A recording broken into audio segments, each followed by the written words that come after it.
you gotta listen. So if you're just listening to what he's doing, you know what's wrong with him.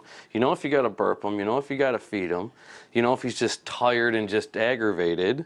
With the Dunstan system, I would know by listening to her, okay, that's a hunger, and also looking for the signs that they show me to look for. Because she's really good with, when she's hungry, she roots around and she'll just like, she'll fuss, she'll, you know, and make the noises, and then if you don't adhere to what she wants, then she'll start crying. We were able to watch his body language better. We were paying attention to him more and giving him what he needs. It was a little strange for him. It was hard at first for us to tell because he wouldn't make the whole nah, like something, we could see his tongue trying to do it, but it just wasn't coming out.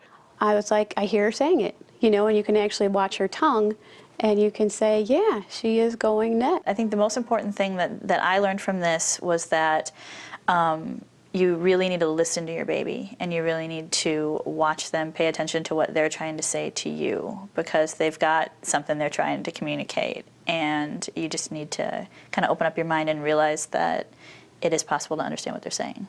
Before, you just think it's all really loud white noise. It's just baby noise, but now you know there's a rhythm to it, a pattern to it, and you start being able to hear that language.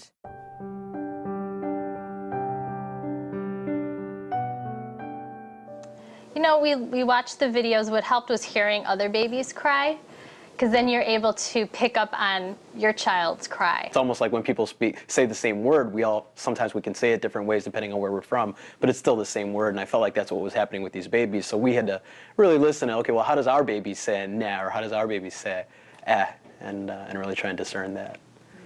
Going through the process of hearing what you think are these words, doing what you think needs to be done, and then having confirmation that yes, that was what he needed. He did have a messy diaper, or he did need to take a nap, or he did need to eat. I think that helps to reassure you that you are hearing it correctly, and then 15 minutes later, when he needs something new, you have another chance to try it out. It's kind of changed my perspective, whereas, you know, it's not a clock type thing, or it's not a schedule type thing. It's what is he exhibiting that he needs.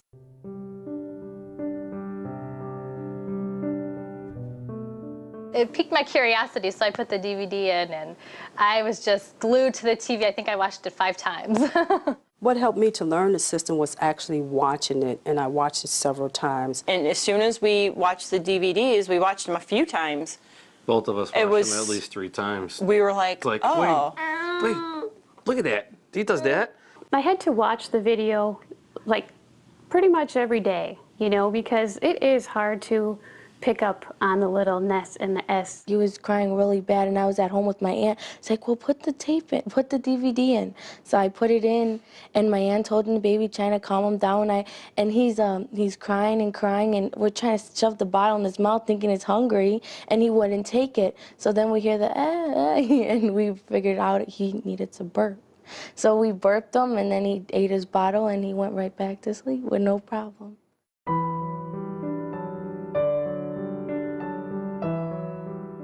I heard Priscilla mention that she's studying actually the pre-cry word, and I definitely found that to be the case, that before Asher even begins crying, he will say the word. He'll say neh, neh, or eh, or whatever it is, kind of just like anyone else talking, and it's after I ignore that it turns into a cry. So I haven't found it necessary to let my baby even get to the point of crying.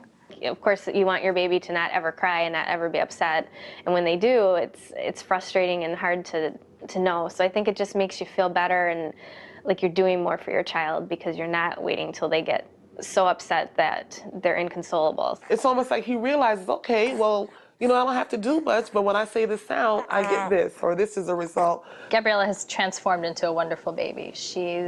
There's days that go by and she won't even cry, because we're able to just anticipate and meet her needs so quickly that there's no need for her to cry, and it's a great day when that happens.